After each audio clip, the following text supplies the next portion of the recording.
Денес, драги гледачи, наш гостин е другарот Трајко Стаматовски, виш научен соработник и директор на Институтот за македонски јазик Крсте Мисирков во Скопје. Предмет на неговото излагање е македонскиот графиски систем во 19. век. Проучувањата на историјата на јазикот неизбежно го вклучуваат и разработувањето на прашањата на правописот и развојот на писмото. Описот на употребата на буквените и надредните знаци на типовите писмо помага, меѓу другото, да се установи книжевниот центар, скрипторската школа, оригиналниот текст, времето на настанувањето на одделен ракопис, потоа влијанијата и односите меѓу одделни центри, нивната судбина, како и контактите со соседните писмености. Отаде, изучувањето на правописот и графиската норма за одделни периоди е актуелна задача на историјата на нашиот јазик. Познато е дека сте пишувале за графиската постапка на многу наши луѓе во 19. век.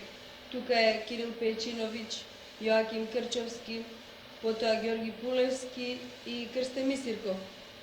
Дали би можеле овде за нашите гледачи да извршите известна периодизација на развојот на графискиот систем во 19. век, за тенденциите, за фазите во тој развој, нешто да ни кажете? Секако дека би можел. Меѓутоа, би сакал најпрво, пред да пристапам кон периодизација, кон разгледување на фазите во кои се одвивал системот наш графиски во 19. век, да се задржам, така да се каже, на првиот дел од вашиот уводен збор, тоа е именно на значењето на проучувањето на графиската постапка на нашите луѓе во минатиот век. Јас сакам тоа да го илустрирам, бидејќи вие добро тоа го искажавте овдека, јас сакам да го илустрирам само со еден пример. Во нашата наука доскоро владееше мислење за еден текст. Тоа е онај, мислам, писмото од Крушева. Владееше мислење, велам, дека тој текст е од 17. век, поточно 1637 година, и дека тој е прв текст пишуван на народен македонски јазик. Меѓутоа, се оспори во поново време датирањето на текст и јас се обидов врз основа на графиската постапка на авторот на текстот да докажам дека навистина текстот не е од 17. век, ами е текст од поново време. Мислам дека само со употребата на една графија, тоа е, ако може одека да се види, тоа е оваа графија ја, само со употребата на таа графија може да се потврди дека тоа текст навистина од 19. век, бидејќи тоа е графија која не била во употреба во 17. век. Познато е дека неја ја вовел Петар Велики со указот за воведувањето на граѓанската азбука во Русија, некаде во почетокот на 18. век, а дека кај нас таа се јавува допрва во почетокот на минатиот век.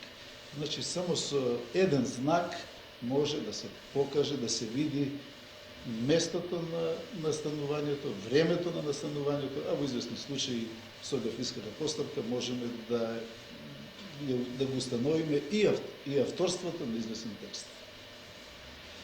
Инаку, што се однесува до она прашање што вие го поставивте за периодизацијата, мислам дека треба да се каже следното.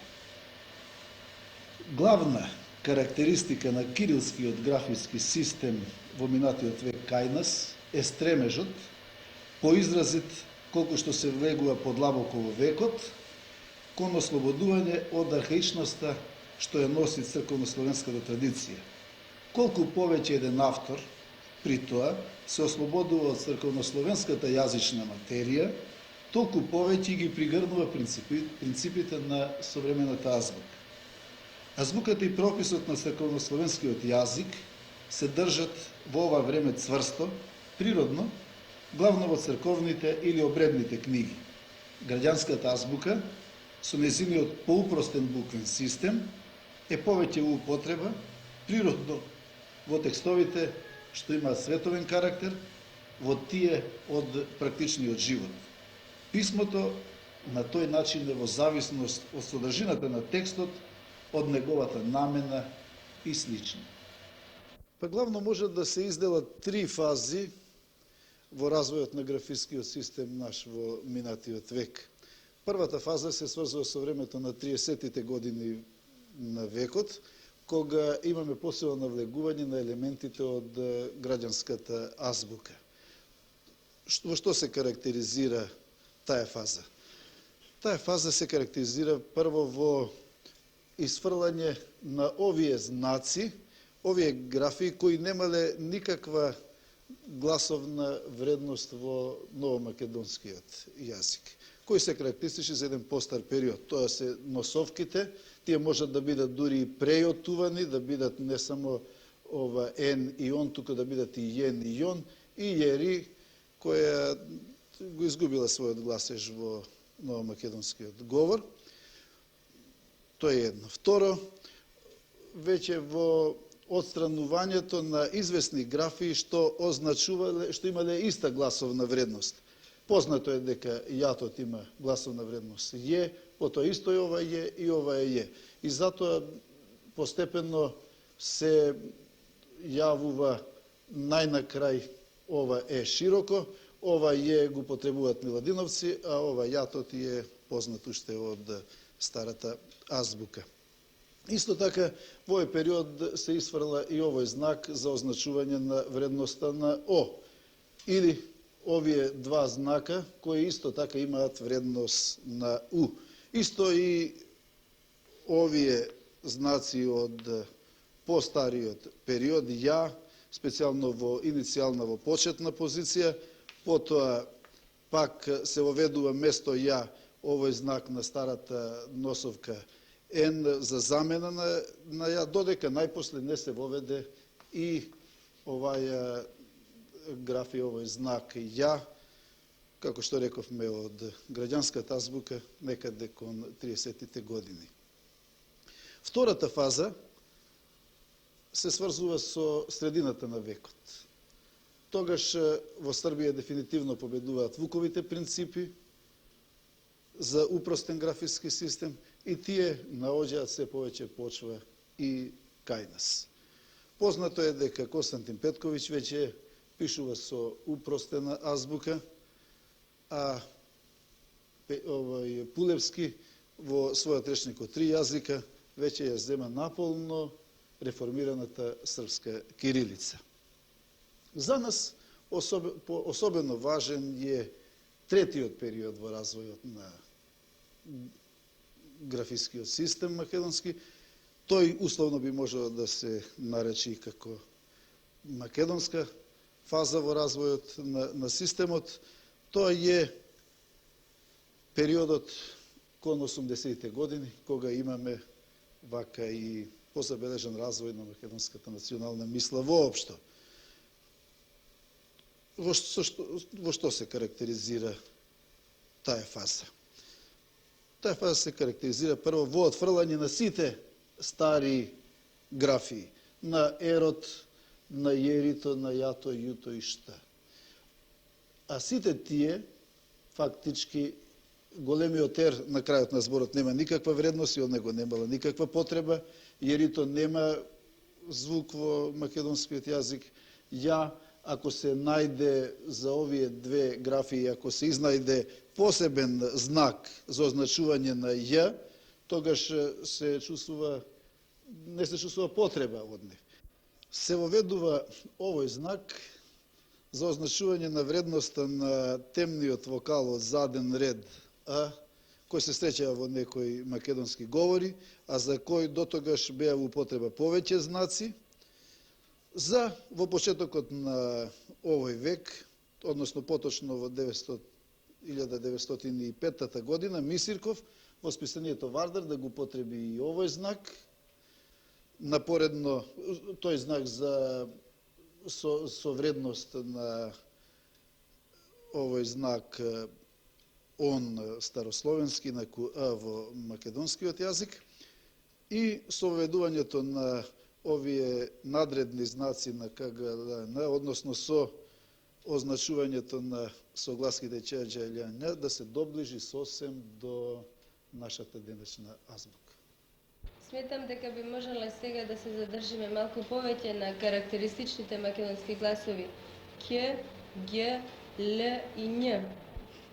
Обележувањето на овие гласови е клучно прашање воопшто во разработката на графискиот систем во минатиот век.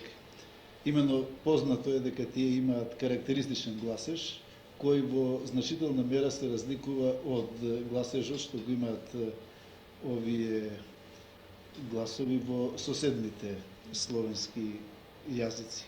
И токму затоа нашите луѓе на перото секогаш при нивното предавање се исправат пред две тешкоти. И во таа нивна поставка можат да се разликуваат оние фази што веќе ги споменавме во првиот дел на нашето излагање, со тоа што овдека би додале дека се можат да се видат и известни меѓуфази. Најнапред едно објаснение. Овдека се дадени знаците со кои се обележува само согласката Ќ. Меѓутоа, истото, треба во овој момент да напоменеме, дека истото тоа важи и во помала или во поголема мера и за сите други знаци што веќе ги споменавме, за Ѓ, за Л и за Њ. Првата фаза би била онаја традиционалната обележување на К, тоа респективно значи на Ќ, Дж, Л, Н, на К со овие јотувани знаци. Ја, Ју, Је. Тоа е првата фаза, традиционална. Така бележат во 19. век првите наши писатели, така бележи Крчовски. Така Л и Н ги бележи со помошта на овие други знаци ги предава и Печиновиќ. Меѓутоа, за разлика од Крчовски, кај Печиновиќ имаме и една поинаква ситуација. Имено се јавува и графијата Ќ, позната денеска во српската кирилица. Кога сме при оваа графија, треба да кажеме дека таа е прилично стара и на наш терен. Не ја среќаваме уште од 16. век во Македонија. До сега, колку што се знае, за прв пат употребена во кодиката на манастирот Матка. Инаку, таа има една континуирана употреба, велам, од 16. век, па се до почетокот на овој век. Вториот ред би требало да го означи вториот период, втората фаза, а тоа е употребата на К со некои од овие знаци, ако бевме малку повнимателни, што ги крстивме, така да се каже, во првиот дел од излагањето, како знаци, специјално Ја, како знак што влегува од граѓанската руска азбука. Се среќава кај одделни писатели, исто така и за обележување на Ч да се зема Т и малиот Р. Тоа е, например, кај Партенија Зогревски. Тоа е едно научно бележење на знакот Ч. Се знае дека Партенија Зогревски бил учен човек, еден од најучените луѓе на своето време. А обележувањето на К со малиот Р е веќе одлика на, кој што видовме на оној период што го нарековме условно, македонски период, чисто македонски период во развојот на графискиот систем, а овој употребата на К со Ј е одлика на текстовите на Темко Попов, еден недоволно проучен наш филолог од крајот на минатиот век. Ако се сеќавате, вака при недостиг на овој знак што го имаме ние во денешната азбука, во првите години по ослободувањето се употребуваше и кај нас таа комбинација за означување на знакот Ч. Печиновиќ, Мисирков, знаеме дека го внесе овој знак кој го имаме ние и денеска во нашата азбука. Овдека за другите графи, односно рековме дека овдека се задржуваме само на Ч, бидејќи во поголема или во помала мера тоа важи и за другите графи, ќе кажеме дека овој знак, што се смета дека е знак Вуков, употребен во неговата реформирана српска азбука, е употребен и кај нас малку и пред Вука. Го употреби Ѓурчин Кокале во своето наказание, едно стилизирано Дж. Инаку, треба да се каже дека, иако се сврзува овој знак со Вуковата реформа, дека тој е во употреба и кај србите уште пред него. За нас е важно исто така да кажеме дека знакот Ч во овој период и порано се употребува за означување на двата гласа, и на Ч и на Дж. Така што Печиновиќ, можеме да видиме во некој негов текст, ги употребува тој знак, го употребува и со вредност на Ч и со вредност на Дж. Мисирков, како што е познато, го употреби овој знак за обележување на вредноста на Ч и исто така за обележување на сите оние вредности што се предмет на нашето сегашно разгледување на Дж и Н, со оној знак од озгора. Тој дури беше подоследен од она што ние го направивме во денешната наша азбука. Тој го употреби, тој нацрт не му послужи за означување на сите овие гласови. Секако вие би можеле да ни зборувате за секој глас посебно. Меѓутоа, при еден ваков повод за такво нешто ни недостасува време. Па сепак сметам дека би било добро да се задржиме на неколку гласови со поинтересно графиско представување. Например, на Ј, потоа на Дж и на Дз. Најпрво за Ј. За означување на вредноста на гласот Ј, по 19 век се користат овие графии. Обележувањето на Ј со И е традиционално, е карактеристика на постарите писатели и на воопшто на постарите написи. Имено таму се среќа мајстор, најдов и така натаму. Се пишува и со вредност на Ј. Исто така во постариот период се употребува и ова и латинично со една или може и со две точки или и без точка. Некаде во почетокот на векот, рековме, мислам досега, дека се јавува и овој знак, особено за означување на вредноста на Ј на крајот на слог, а не во сите позиции. Потоа, од средината на векот, се употребува и малиот Р во значење за означување на вредноста на гласот. Ја, например, Константин Петковиќ пишува под руско влијание, зелје или грозје, пишуваат со тој знак. Овој знак веќе рековме дека го воведуваат нашите луѓе кон 80-те години и тој во извесен период представува и норма за пишувањето на македонски јазик. Гласот Ј, кој исто така, знакот Ј, односно, кој исто така се смета дека е од српската кирилица, кај нас прв го употреби барем во досегашните испитувања се сметаше дека прв го употребил во известни изолирани случаи Печиновиќ. Меѓутоа, поновите Печиновиќ го употреби во едно писмо до кнез Милош од 1833 година. Меѓутоа, поновите испитувања докажаа дека тој знак се среќава и пред тоа, именно во Башиноселскиот текст, еден текст за ортаклак меѓу двајца трговци од Башиноселот и Велешко, тој е текст од 1814 година, се јавува веќе овој знак. Значи, пак е тоа време пред Вука и не би требало да се сврзува и тој знак со Вука, а познато е дека Вук беше и остро напаѓан за тој знак, особено му префрла противниците дека зел еден знак од латиницата.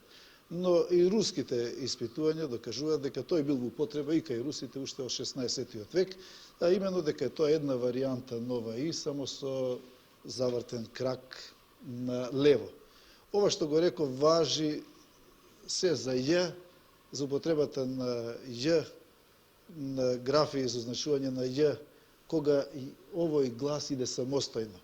Инаку треба да се има предвид овдека дека овој глас ние го среќаваме и заедно со некои други гласови, например со А, во овој случај Ја, со Е во случајот Ј или со Ју во оној случај на старата графија Ју. За обележување на вредноста на гласот Дж во 19 век се користат овие знаци.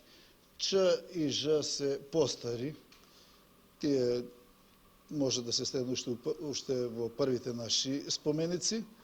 Дж е знак што се јавува уште од 16 век, тој се сврзува со романската кирилица, се смета дека води потекло од романската кирилица, иако најнови некои испитувања го оспоруваат тој и сметаат дека на наш терен се јавил прилично рано. Овдека треба да се каже дека тој знак Дж во Македонија се среќава прилично рано, уште од 16 век, и особено што е важно дека тој има една широка употреба на еден голем терен на Балканскиот полуостров, се среќава и кај бугарите, и кај србите во Босна и така натаму. Овие диграми фактички ја означуваат вредноста на овој африкат, кој е составен од Д и Ж, а ова Ч и Ж е фактички диалектно некое обележување. Засега евидентирано е во еден поменик од манастирот Свети Јован Бигорски, една кодика. За означување на нашиот карактеристичен глас Дз се употребува овој знак, кој исто така е стар, автохтон е во кирилицата, се употребува исто така и З, и се употребува исто така и диграмата ДЗ. Тоа накусо би бил еден преглед на овие графии што се употребуваат за означување барем новие покарактеристични гласови во македонскиот јазик. Се разбира дека инвентарот на графиите е далеку поголем од овој што ние денес дека го представивме, меѓутоа при еден ваков повод и не беше возможно да се представува во сета подробност целата оваа проблематика. И на крајот, што би ни понудиле како заклучок? Сметам дека самиот преглед на графиската постапка на нашите луѓе во минатиот век покажа две работи непобитно. Првата е пред какви се тешкоти се исправа секој наш човек што се зафаќал да ги искаже своите мисли на најчиниот јазик. Какви напори морал да вложува тој во услови на неоформен литературен јазик, покажале многу наши луѓе на перото. Има записи во оваа смисла, уште од Джинот, па потоа преку Жинзифов, Прличев, Цепенков, исто така во својата автографија изнесува на какви тешкоти наидува при бележењето на македонските народни песни, а јас би препорачал вие да прочитате во оваа смисла една одломка од писмото на Темко Попов до Деспот Бажович, во кое тој ги изнесува и своите погледи за македонскиот јазик, бидејќи тој тоа можел да го стори, бидејќи бил филолог по струка. Тој е една личност наша, еден претходник на Мисирков, што живее, што ги изнесува своите мисли едно 15 години и пред Мисирков.